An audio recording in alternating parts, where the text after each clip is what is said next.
Hello friends, welcome back to our channel toppers target. I hope आप सब अच्छे होंगे और आप सबकी प्रिपरेशन अच्छे से चल रही होगी। तो एज वी ऑल नो, हमने EMRS TGT साइंस की प्रिपरेशन स्टार्ट कर ही दी थी, जिसका हमने फर्स्ट टॉपिक जो स्टार्ट किया था दैट इज सेल। तो सेल में हमने कुछ सेल स्ट्रक्चर, फंक्शन और कुछ डिस्कवरीज किस किसने की है वो हम ऑलरेडी डिस्कस कर चुके हैं।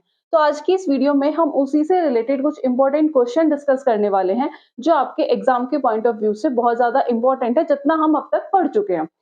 अगर आप भी कर रहे हैं किसी भी टीजीटी एग्जाम की प्रिपरेशन या किसी भी टीचिंग एग्जाम की प्रिपरेशन, तो ये जो वीडियो है ये आपके एग्जाम्स में आपको बहुत हेल्प करेगी। तो वीडियो को स्किप ना करें, एंड तक देखें। और अगर आप हमारे चैनल पर नए हैं तो चैनल को जरूर सब्सक्राइब करें। तो आइए वीडियो को शुरू करते हैं।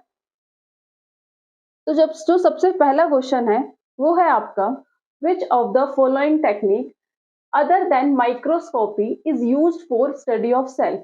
कि माइक्रोस्कोपी को छोड़ के ऐसी कौन सी टेक्निक है जिसे हम सेल की स्टडी करने के लिए क्या करते हैं, यूज करते हैं। तो जो फर्स्ट ऑप्शन है दैट इज आक्रिएशन, second is plasmolysis, third one is chromatography and D option is autoradiography.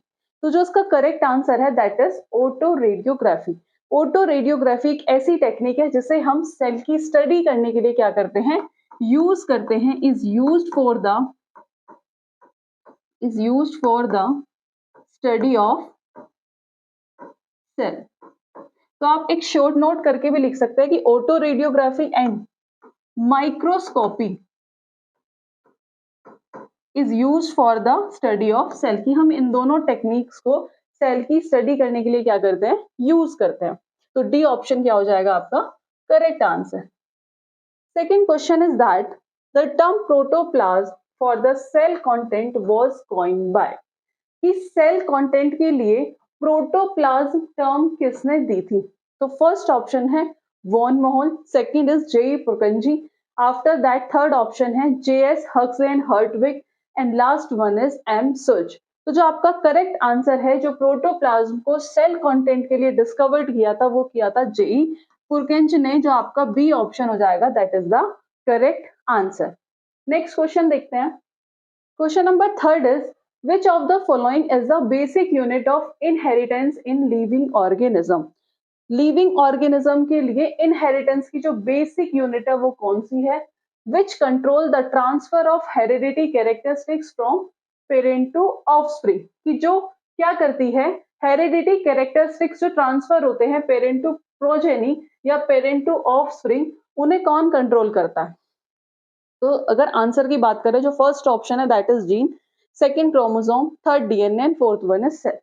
तो सेल तो नहीं है, तो जो आंसर है इसका that is the gene. Gene क्या है, gene is the basic unit of inheritance. Gene is the basic unit of inheritance in living organism. तो जीन क्या करता है, ये कैरेक्टर्स को ट्रांसफर करता है from one generation to another generation, या फिर कह सकते हैं कि फ्रॉम पेरेंट टू प्रोजेनी। तो जो करेक्ट आंसर हो जाएगा दैट इज द जीन। अगर एग्जाम्पल की बात करें, जैसे स्किन का कलर या फिर हेयर का कलर, कि जैसा पेरेंट्स का था तो बच्चे के अंदर, ऑफस्प्रिंग के अंदर वो कैरेक्टर्स क्या हो जाते हैं, ट्रांसफर हो जाते हैं, जैसे स्किन कलर, हेयर कलर, और भी फर्दर एग्जांपल्स हम ले सकते हैं। तो जो जीन है that is the correct answer. तो जो आपका ए ऑप्शन हो जाएगा वो क्या हो जाएगा, करेक्ट हो जाएगा।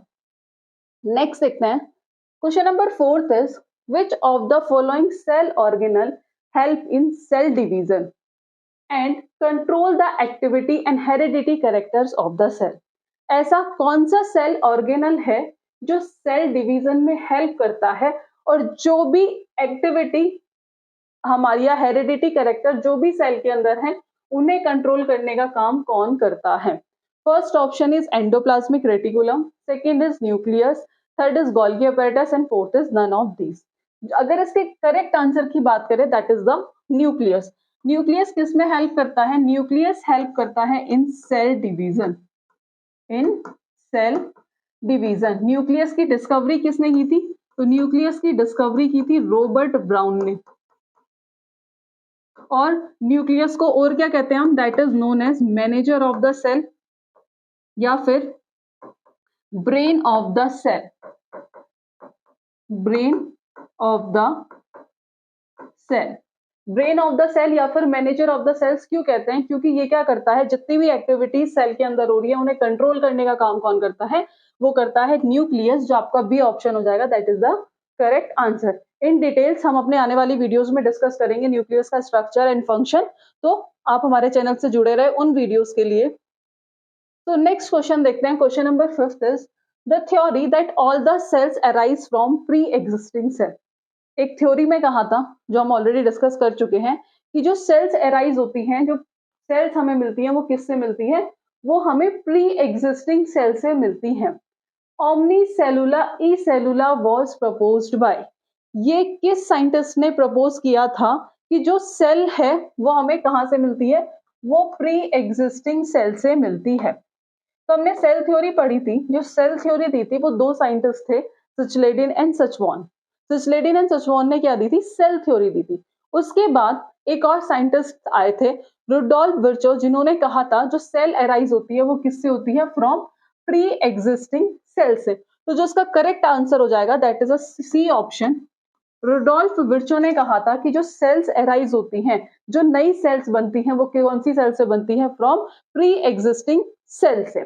अगर बात करें सचवॉन एंड सिस्लेडिन, तो इन्होंने सेल थ्योरी दी थी, और इन तीनों की कंबाइंड थ्योरी को क्या नाम दे दिया गया? Modern cell theory. और रॉबर्ट ब्राउन ने जो डिस्कवरी की थी वो की थी न्यूक्लियस। तो जो correct option, that is C. Next question देखते हैं। तो question number 6 is the branch of biology dealing with the structure, function and reproduction of cell is. ये ऐसी बताना है कि ऐसी कौन सी ब्रांच है बायोलॉजी की जिसमें हम स्ट्रक्चर, फंक्शन और रिप्रोडक्शन स्टडी करते हैं, किसका? सेल का। तो first option is cytology, second is anatomy, third is histology and fourth one is cell biology। तो हमने जैसा स्टडी किया था कि साइटोलॉजी हम किसे कहते हैं? That is known as study of cell. लेकिन ये इसका करेक्ट आंसर नहीं होगा, क्योंकि सिर्फ साइटोलॉजी में हम सेल के स्ट्रक्चर के बारे में पढ़ते हैं, और उसमें पूछा function and reproduction. After that anatomy, anatomy हम किसकी स्टडी करते हैं? बॉडी स्ट्रक्चर की स्टडी करते हैं।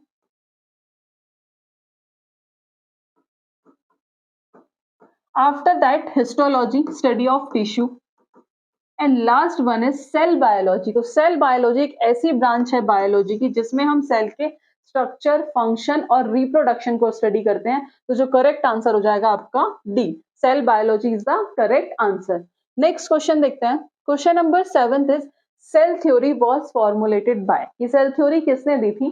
तो जो सेल, अगर ऑप्शन देखें, जो फर्स्ट ऑप्शन है आपका सिचलेडिन एंड रॉबर्ट ब्राउन। तो सिचलेडिन तो सही है, लेकिन रॉबर्ट ब्राउन ने किसकी डिस्कवरी की थी? वो की थी न्यूक्लियस की स्टडी।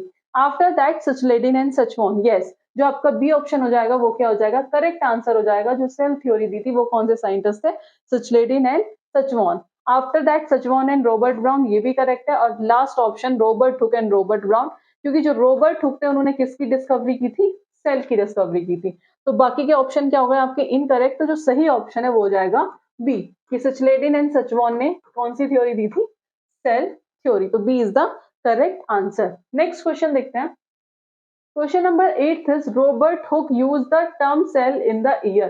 कि रॉबर्ट हुक ने सेल की डिस्कवरी किस ईयर में की थी? तो जो रॉबर्ट हुक ने सेल की डिस्कवरी की थी वो की थी 1665 में। ऑप्शन देखते हैं। फर्स्ट ऑप्शन है 1650, second is 1665, third is 1865 and fourth is 1960। जो करेक्ट ऑप्शन हो जाएगा that is the B. B answer क्या हो जाएगा? सही हो जाएगा, क्योंकि रॉबर्ट हुक ने जो सेल की डिस्कवरी की थी वो कब की थी? वो 1665 में की थी। और कौन सी सेल्स थी? वो डेड सेल्स थी। Next question, question number 9 is the cell as a basic unit of structure of living things was discovered by। कि सेल एक बेसिक स्ट्रक्चर है किसका? लिविंग थिंग्स का। ये किसने डिस्कवर किया था? तो ये डिस्कवर किया था रॉबर्ट हुक ने। Cell is the basic unit of structure of living things. तो इसकी डिस्कवरी किसने की थी? ये की थी रॉबर्ट हुक ने। एरिस्टोटल कौन है? Father of biology.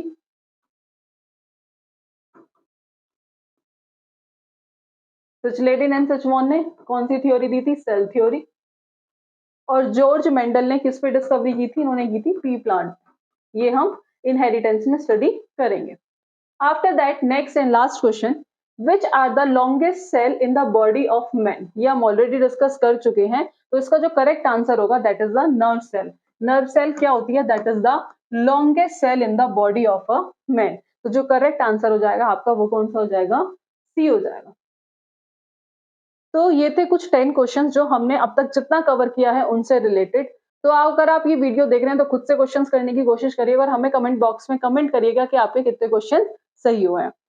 एक और इम्पोर्टेंट अनाउंसमेंट कि हमने NCERT science special batch start कर दिया है जो आपके हर टीचिंग एग्जाम के लिए इंपॉर्टेंट है, चाहे वो सीटेट हो, यूपी टेट हो या फिर कोई भी टीचिंग एग्जाम्स, क्योंकि एनसीईआरटी हर एक एग्जाम्स में अपना अलग एक इंपॉर्टेंट रोल प्ले करता ही है। अभी तक अगर आपने बैच नहीं लिया है या फिर डेमो क्लासेस नहीं देखी है तो आप हमारी एप्लीकेशन पे जाकर देख सकते हैं, जिसका लिंक, अगर अभी तक एप्लीकेशन डाउनलोड नहीं करी है तो एप्लीकेशन डाउनलोड कर लें, जिसका लिंक आपको डिस्क्रिप्शन बॉक्स में मिल जाएगा या फिर प्ले स्टोर से जाकर भी आप एप्लीकेशन डाउनलोड कर सकते हैं।